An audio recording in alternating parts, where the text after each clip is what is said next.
And that was Leftover Whiskey by Adam Byrd. And I got Adam on the phone. How you doing, Adam? Good. How's it going, Heather? Thanks for having me on. You're welcome. So how'd you get started in country music? Well, I think back when I was in my early 20s, that grunge scene from Seattle came out with the Nirvana, and a lot of music that I listened to started to change. And I didn't necessarily dislike that kind of music, but I couldn't relate to it like I used to. There wasn't a lot of love songs or upbeat songs. Just the whole feel of rock music changed around that time. So I just caught myself going back and forth through the channels and country music television just started out back then.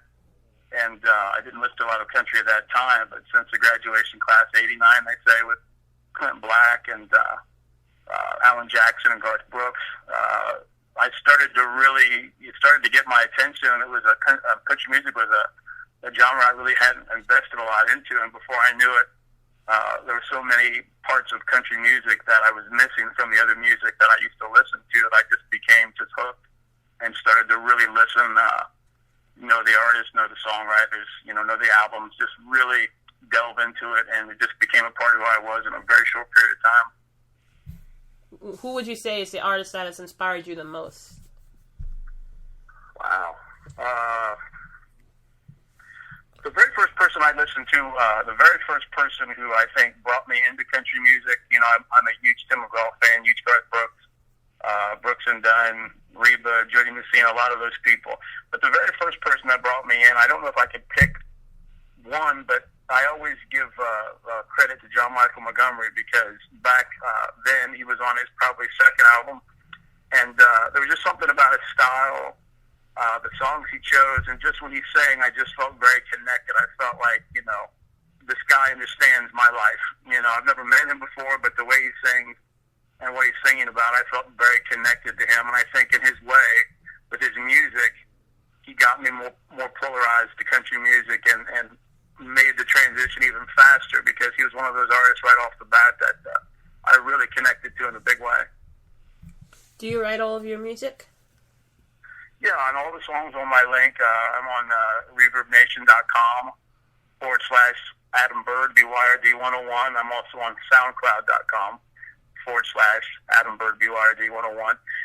All the songs that are on there, I've either written those or co-written. The song Leftover Whiskey, which you just played, was one I wrote a few years back. It was a title that a friend had come up with at a pool tournament just on a fluke, and I don't think he ever finished the song, but it was such a strong title, and I was so impressed by what he'd come up with. I couldn't help but, my brain just took over, and I couldn't help but try to write that song, and it actually got me invited and gave me the opportunity to write at a new record label a couple summers ago on Music Row in Nashville. So that song's got a lot of attention from...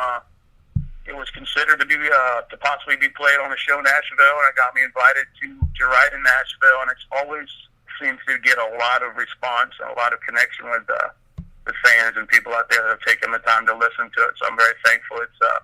It's made such an effect on and connected with so many people over the years that I've had it done. What would you say is the favorite song that you've recorded? The favorite song that you've recorded? Is it Leftover Whiskey? Wow.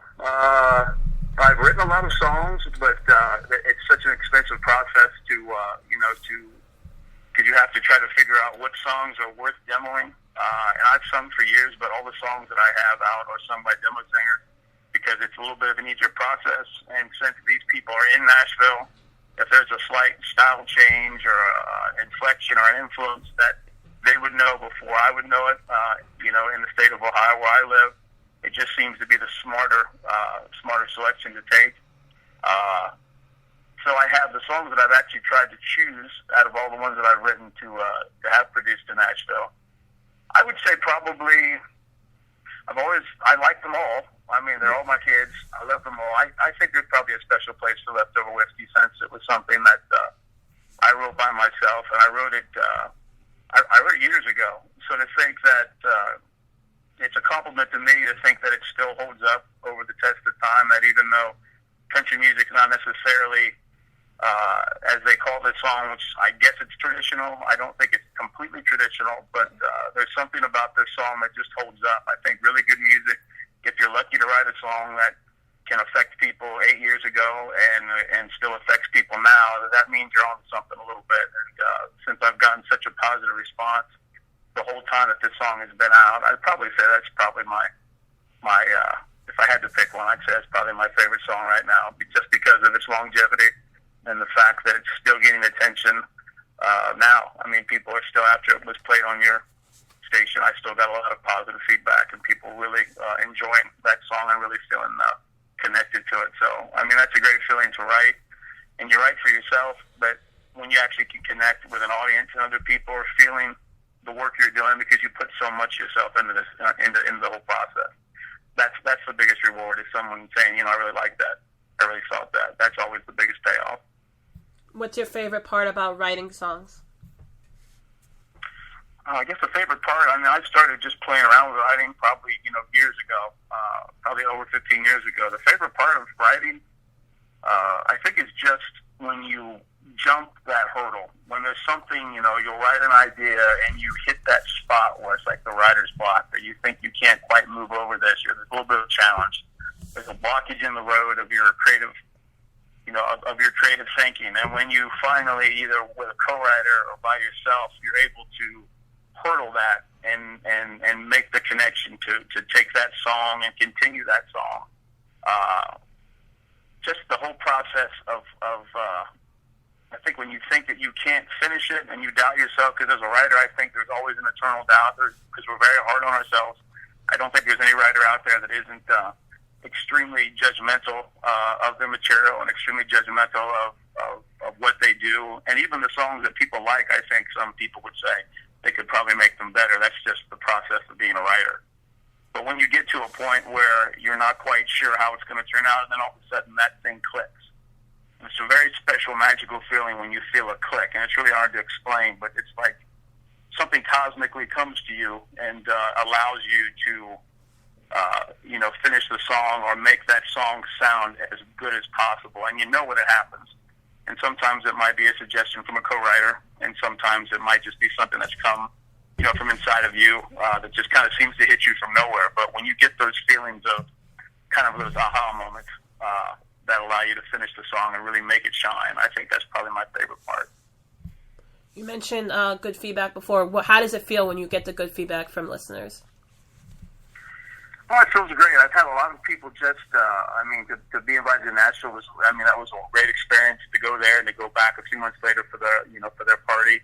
To go to Honky Tonk Central I didn't get to, it was more of a business trip the first time and a little more of a pleasure trip the second time, but I always had something I was trying to accomplish when I was there. So that's a great feeling, because I know that someone who's on that, is high up on that level of being a writer was comfortable enough to like what I did and invite me. A lot of people in my hometown have been, nice enough to repost my music and to really make sure that I know personally that they really were surprised at how good the songs were, and they knew I was doing this for a while, and they were sorry they didn't listen to it sooner, and then they post and they tell their friends, and the listeners to your station and other internet radio stations that I've been on. It's just a really great feeling, because you're doing this it's a very, it's kind of vulnerable. You kind of put yourself in a vulnerable place to open up and to write how you feel, or to write something that you feel that you hope that everybody else is going to feel to some extent. And that's the trick of songwriting, too, to write an emotion that, even though it might be very particular, you want to write it in such a way that, people you've never met in different countries or different parts of the world can relate to that and actually really feel that, and it can move them. So, that is the biggest, there's, if you can get a top cut, from an artist, or you can get, play on radio, which I've been lucky to do with internet radio stations like yours. And there's lots of levels of success, but I really feel the biggest gauge of success is relatability. And when I've been able to be lucky enough to have people really come to me, or write me a message on Facebook, or tell me in person how much they really enjoy what I do, that's when the vulnerability pays off. And, it's putting yourself out there can sometimes be a scary thing, but the more I've done it, the more, I love to do it. And I always take that chance, because you hear no a lot in Nashville. You hear no a lot in general with anything you try to do, but you can continue to do it because you know there are people out there that like what you do and support you. And there are also times, if you're lucky enough in the industry, and I've been lucky enough to hear a yes and to hear, you're on track. And that just, that's why you do it for. You want people to be connected and to feel what you're doing. And that's probably the biggest high is to know that you've connected with other people and they appreciate your work. You mentioned internet radio. What's your thoughts on internet radio? Well, it's really interesting. A lot of internet radio stations, and I've heard that internet radio might actually be eventually, replacing FM radio because, as you've mentioned, other people have mentioned, there's something about independent artists that is so new and refreshing and exciting because as much as I, love the music coming out of Nashville, the amount of variety has changed so much that it's not a lot of variety. There's not a lot of female country artists out there like there used to be, and that was something that's been brought up in interviews with different artists and in articles about certain higher radio executives feel that they need to just keep men on the radio and not as many women because women buy most of the country music, which to me is a horrible idea. I think the greatest thing about country music is the fact that it has a variety. I think that's what's allowed it to endure through all these generations of fans and followers is the fact that it's not just one particular thing. There's a little bit of something for everybody in country music. And I think that's what shows like you and other internet radio shows are doing. They're allowing that innovation and that creativity and that freshness that I think has been missing in some respects from country radio. I mean, people can hear it and they can hear the passion. They can hear the passion more than the repetition, I think. And I think that some of the internet radio shows will possibly become XM radio shows or Sirius satellite radio shows.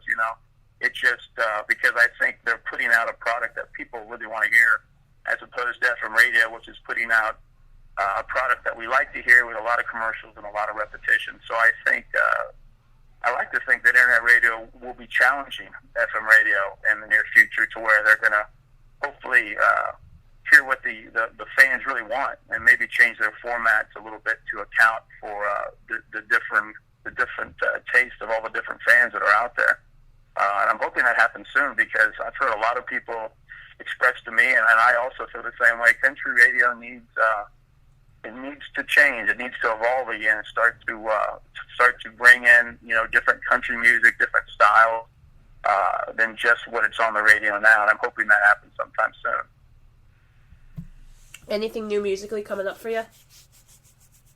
Well, I've been fortunate enough to work with an up and coming artist. I have a co-writer, and we're going to write a song for her. I think she might put it on her own EP. That I think should be coming out soon. I don't want to mention anything exactly because I'm not sure what the exact details are of that, but that's exciting. She's a very talented artist. Her name is Laura Ashley.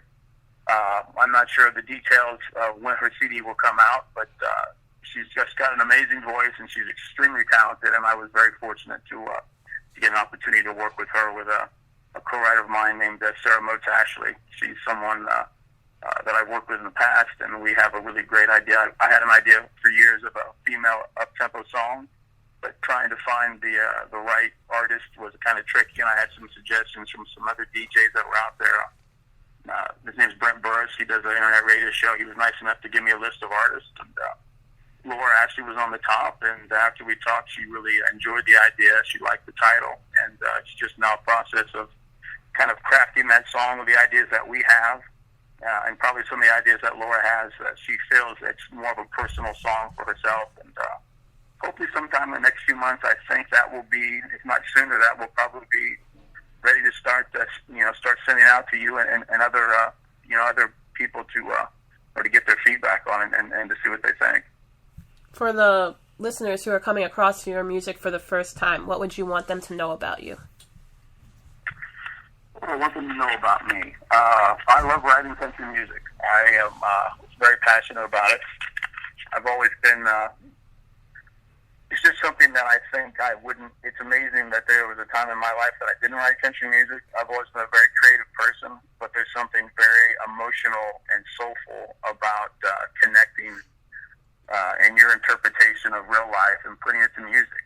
and trying to, it's a way of almost paying homage to experiences that you've had in your life and that everybody has in their life. I don't take myself too seriously. I can be a big goofball at times, but I've always taken the process of songwriting seriously, and I always, as I think any artist should, always keep in mind that the process and the muse of songwriting, it will always be bigger than you. It's been there before you showed up. It'll be there after you leave. I think as long as you respect music and you respect the process and realize you're just part of that bigger picture, which I've always tried to do, I think that's probably one of the key ingredients of being successful, with anything. Just realizing you're not it, you're just part of it. You're a part of the whole process. And just really, I've really enjoyed every step and every person I've met, meeting people like you that are trying to, help independent artists and songwriters.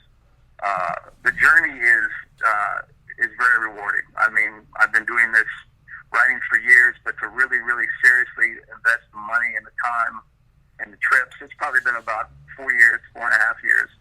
And just the whole process and the whole journey and all of the people that I met along the way, it's just been extremely rewarding. And I look forward to much more of that in the future because I know it's just going to get better and it's just going to get more. So it's exciting to see what 2016 is going to have in store. We're going to play in a little bit, Get In There. What's the story behind your song, Get In There?